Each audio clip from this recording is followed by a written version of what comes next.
they borrowed me from the regular army for 1 year. And then my replacement came, and I had to sort of show him the ropes for a couple of weeks. Well, during that couple of weeks, he got killed, but not by the enemy. We were I had a truck, and he was riding around with me, and we were going to these things, but they said, to tell you what, they said, we've got a whole lot of dirty laundry to take up, because of all their coveralls and everything they had at one place.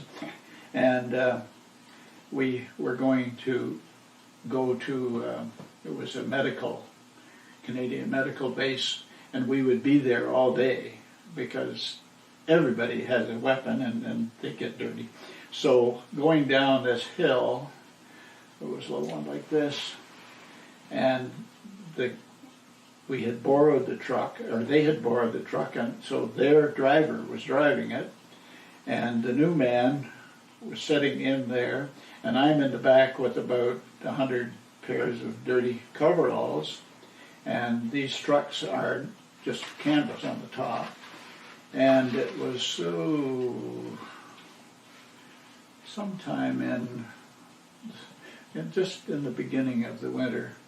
Anyway, the road was such that it slid, and the front wheel dropped over, and this road was like that, and the front wheel dropped over, and my helper that was with me, he was coming there to replace me. See, he was doing that.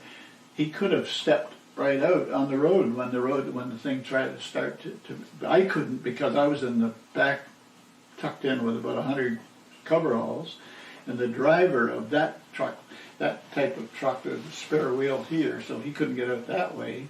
So this guy who was sitting there and with an open door could have stepped right out, but he hung on, and it swung around and it flopped all the way down, and it was in a minefield where it was. No mines went off, but my glasses, I'm almost blind without my glasses, so I scrounged around and found them, and then the driver was kind of panicking because there was blood, but not much, and this other guy was just lying there. So we were going to a medical thing anyway, and it was only about maybe 100 yards, so I ran down there and went into the tent, and somebody said, "Oh, what are you here for?" I said, "I'm here to get help, and they said, "Well, no, what is it?" And then I almost grabbed the guy and said, he may be dead, we gotta have a doctor. So we went up, and to give the doctor some, he wasn't afraid. He walked right into the minefield and just looked at him, and he was dead.